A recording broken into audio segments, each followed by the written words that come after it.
In today's episode, we're joined by Judge Bob Cindrich, who was appointed by President Clinton to serve on the federal bench for the Western District of Pennsylvania. Earlier in his career, he was both a public defender and a U.S. attorney working communities in and around Pittsburgh. Tonight at Keeping Our Republic, I'm looking forward to his unique perspective on the role of the judiciary historically and in the months ahead. When Ben Franklin was leaving the Constitution Hall, he was asked if the founders had decided to have a republic or an autocracy. And he said, "We have a republic if we can keep it." Judge Bob Cindrich, thank you so much for your time, and thank you for everything that you've done for the people of Pennsylvania over the years. Well, thank you for having me. So speaking of Pennsylvania, way back when, more than 2 centuries ago, as our founding fathers gathered and they set up our Constitution, they certainly envisioned a role of the judiciary in all aspects of American life, I imagine, but maybe not as much so as we're seeing in recent years of the judiciary and the nexus of electoral politics and how we administer our elections. But I'd be really curious if you could speak to the evolution of the role of the judiciary in politics. Yes. Well, as a technical matter, the judiciary is not involved in, quote, politics in terms of it should not be adopting a partisan stance on any matter. But where it does get involved is when there are disputes concerning either what a statute enacted by Congress means and how it's to be applied, or what a clause or words in the Constitution mean, then that is the role of the judiciary. So in effect, they're neutral arbitrators, but only on legal issues. I mean, I understand that it's a real world and every judge has some background and some inclinations, but as a practical matter, their role is limited to interpreting the law, whether it's Constitution or a state or a federal law. I misspoke. You're absolutely correct. But I'm thinking, for example, of these cases that even now in an odd number year, we're looking at drawing congressional lines and folks wearing black robes like you used to are being tasked with these important questions.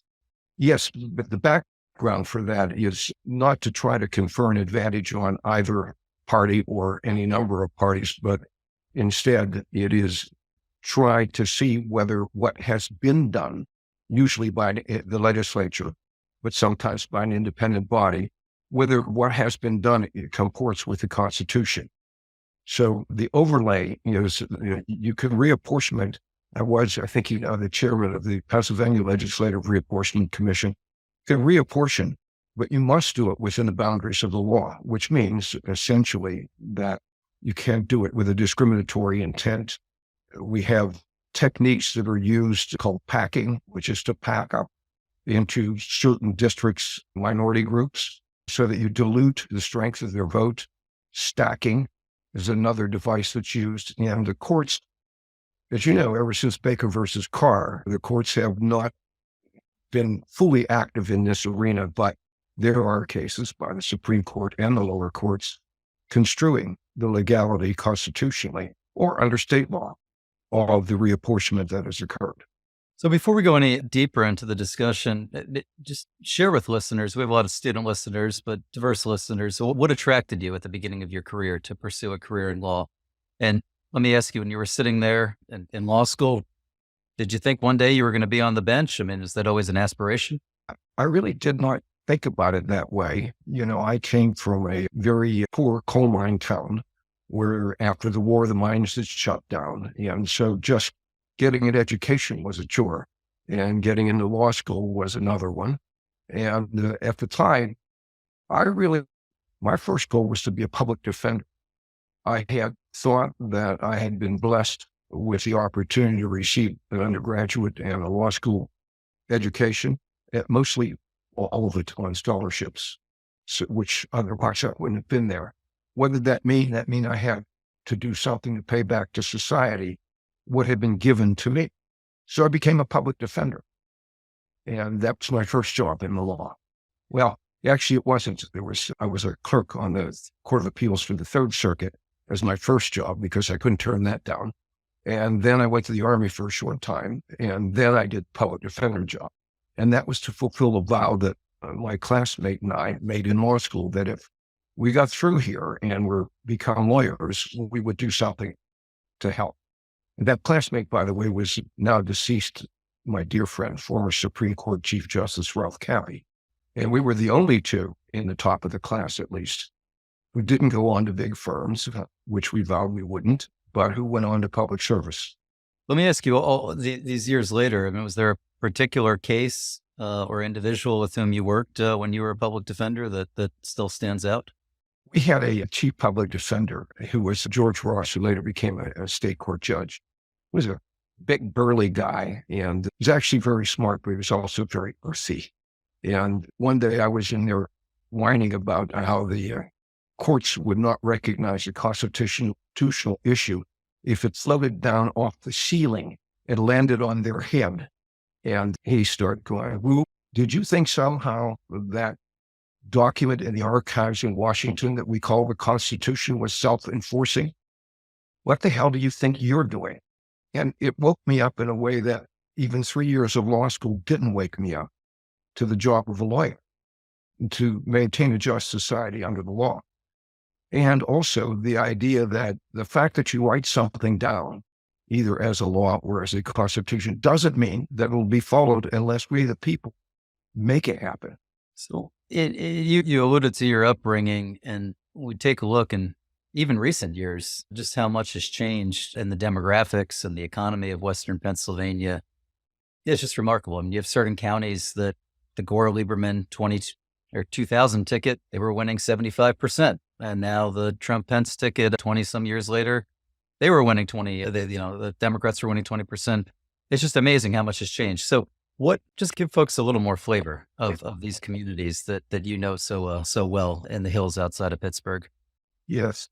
Well, ours was a coal mining community. And during the war, of course, there was a huge demand for coal. And it was a bustling, booming, small community in the foothills of Appalachia. And those are good people. Many of them were foreign-born or were the descendants of foreign-born people who were brought here to the States to work the mines and the mills.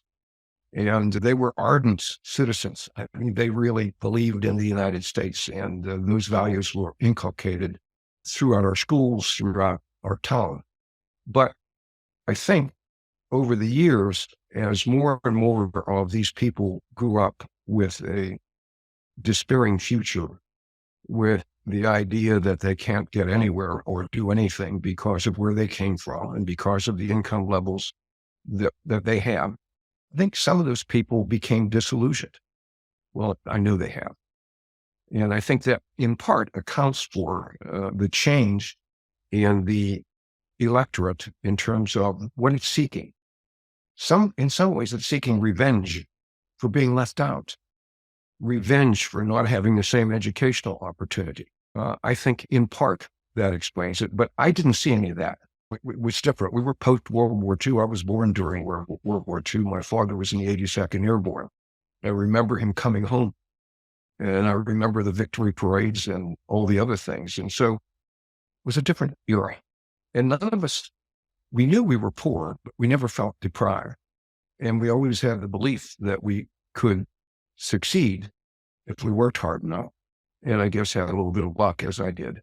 Let me ask you, I mean, it does certainly seem that this country has just gotten so divided, and there's been plenty that's been written that is likening this to the 1860s, the years before the Civil War. And I don't want to go there with this discussion, but one thing that particularly, I don't know when this happened, but it seems very common in the mainstream media and certainly more partisan outlets, is we refer to Democratic judges or Republican judges, not federal judges or judges appointed by XYZ president.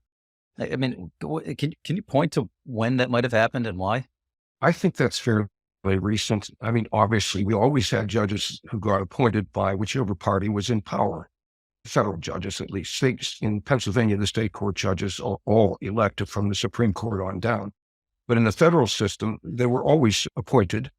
And that means whichever senators from your state and whatever party they were in would be more likely, although not always, to pick people of their own party.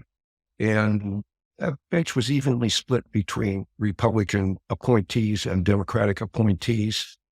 And I did not see any substantial difference between Judge a Republican ruled, and Judge B, a Democrat ruled. As a matter of fact, my closest friends on that court were Republican judges, some of them older, who I admired, who had great intelligence and great integrity. So, yeah, it's more, I think it's a newer phenomenon that we align a judge and expect the judge to rule in accordance with whatever his political party or her political party is. So I alluded to the Gore Lieberman ticket and the victories they had in some of the counties out there in Western Pennsylvania that are now solidly red. I think for a lot of Americans who have never been in a courtroom, they learned quite a bit during that post-election period, November, December of 2000, just 23 short years ago. They learned, number one, just how fragile the post-election period is and how many twists and turns there are. And number two, they said, oh, wow, there is a nexus. There is a role that the judiciary plays, as we alluded to at the beginning of the discussion. But if we can go in the time machine, if you can go back to that period and, maybe what you learned during that as the whole nation, as the whole world watched the saga of election 2000. It's interesting how all this came to be, but don't discount sinister forces. Someone who has a mind to destroying government, maybe because they're angry about it, maybe because they feel they've been maltreated by it, for whatever reason, one of the first places you want to do is undermine confidence in public institutions, be they schools and teachers, be they judges, be they legislators, be they the agencies of the federal government. Undermining that confidence means there can be no certainty. Nobody believes it. So if the public is given to believe that the judge is only going to do whatever benefits his or her party or former party, as most of them become very neutral when they're on the bench, then that undermines that institution. Now, think about it. Courts have no armies. Courts have no Praetorian Guard. Courts are obeyed because people believe in them, and only because people believe in them, because they believe in a system. If they cease to believe in that system, there is no way. I used to marvel at, I'd hear a case and I'd make a ruling against the government of the United States of America. And sometimes there were big cases, environmental cases, sometimes there were criminal cases with constitutional issues. What amazed me is that some lone judge sitting in Pittsburgh can sign an order and the whole United States government says, yes, sir. Or they appeal. But basically they say, yes, sir, we understand the system. We have a dispute. You are the means of resolving that dispute, and we will follow it. Without that voluntary adherence to a system of law, we're doomed. So, as I say, I do not discount chicanery in the equation by effectively destroying confidence in the work of the judiciary or the legislature. You and I have spoken quite a bit in recent months about the case that was pending before the Supreme Court, the Moore v. Harper case out of North Carolina that had to do with among other topics, the independent state legislature theory. Maybe you could speak to that, and then bigger picture as we pivot the landscape over the next year through a legal lens, through a constitutional lens, some questions that might come up, be it in Pennsylvania or nationwide. Yes, that case was frightening for no other reason than it had to go to the Supreme Court of the United States to decide what, to most constitutional scholars, at least any who are not entirely partisan, who are fairly balanced in your opinion, this was lunacy. There can be no democracy when the power of the people by a majority of their vote can be usurped for any reason that the usurper sees. And for me, that was one of the most frightening cases that I've had encountered since I became a lawyer in 1968. So it's been a long time. And as you look at the landscape of open legal questions or questions that could be poked and prodded by litigants either before Election Day 2024 or in the days after Election Day, give a sense of maybe some of the arguments that are out there. We've talked about due process, equal protection, for example. Yeah, that would be one. But the problem is you first have to conduct an election, and then you have to, what's the word I want to use? You have to have an election people believe it. It's all for naught if the course of action to undermine confidence in the election and into all of the instruments of government is successful, which means the election means essentially nothing. It doesn't have to be a majority of the people who reject the election. It just has to be enough to create chaos in a civilized society, enough of people who feel they've been wrong. And that, to me, is the greatest danger, is how do we combat that? I think the work of KOR is very important in that regard, in that what it tries to do is teach, let people know what their rights are, how the electoral system works, how the checks and balances are built into the system. I think that's very important work. Well, thank you. And we're honored to have your perspective and as a member of the team. As we wind down, and you've been super generous with your time, I don't know when the expression began, the court of public opinion, but there's always been a distinction between a court of law and what happens in those hallowed halls and then the court of public opinion. But it seems that now this chasm is growing deeper and that there's folks on both sides of the political aisle that say, well, if we just cry loudly in the streets or we take to the airwaves, we can influence what happens inside. But I'd be really curious at your perspective on this, because it just does seem that this year ahead in our democracy is increasingly fragile, and this certainly is an undercurrent of that. Fragility, yes, a good word to describe the current state of our democracy. I really actually believe that. And I understand we have a First Amendment which allows us to have robust opinions and to express them freely.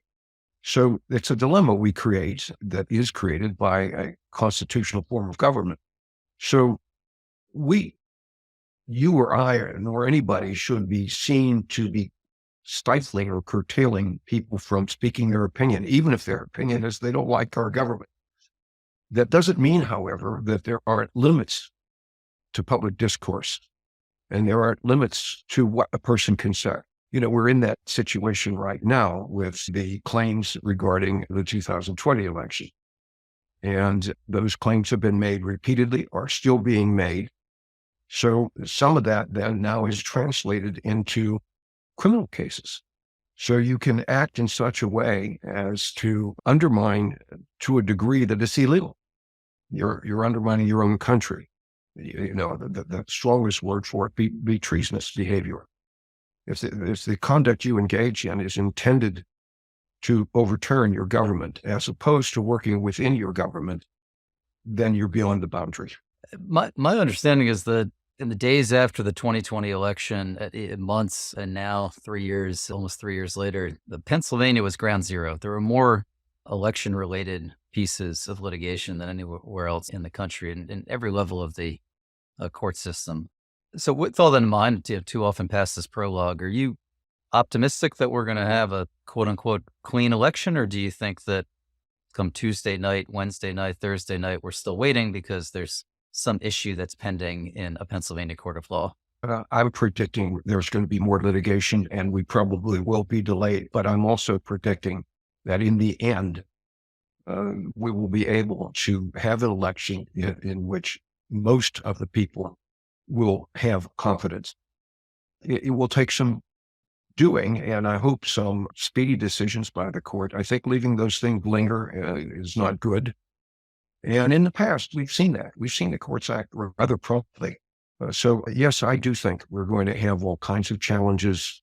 We still have the whole questions about mail-in ballots and when they can be open. We can have now the interesting thing there in the last election, at least in 20, it was the Republicans who were all against mail-in ballots, and they had reasons. They believed that that was an avenue of voting that was open to fraud, too easy to defraud. You didn't have to be there.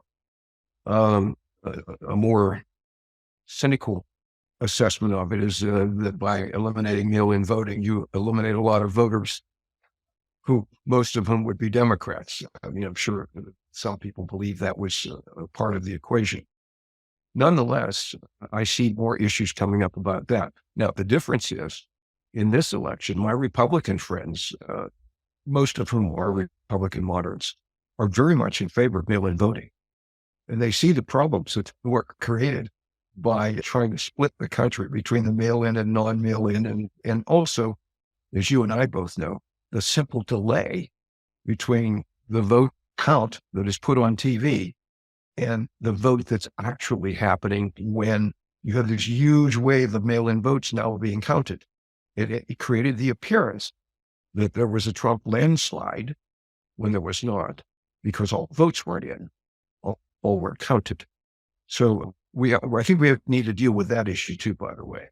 It'd be better if we had one single source of reporting at a given point in time instead of a trickle down, trickle in. So, Judge, last question. We asked this of all our guests. The moniker "Keep Our Republic" is from an anecdote. A question was posed to Ben Franklin. I don't know if it was on Chestnut Street, but on some street of Philadelphia after the Constitutional Convention. Yes, sir. What government are we creating in there? And he said, "A republic, if you can keep it." So the show's called "If We Can Keep It." With all this in mind and everything that you've seen in your career and that you're hearing in communities across Western Pennsylvania, are you optimistic that we can keep this as we look at the next 250 years of American history? That is an open question. I mean, we're one of the longest to survive. Although, there are places like England who've had some form of democracy for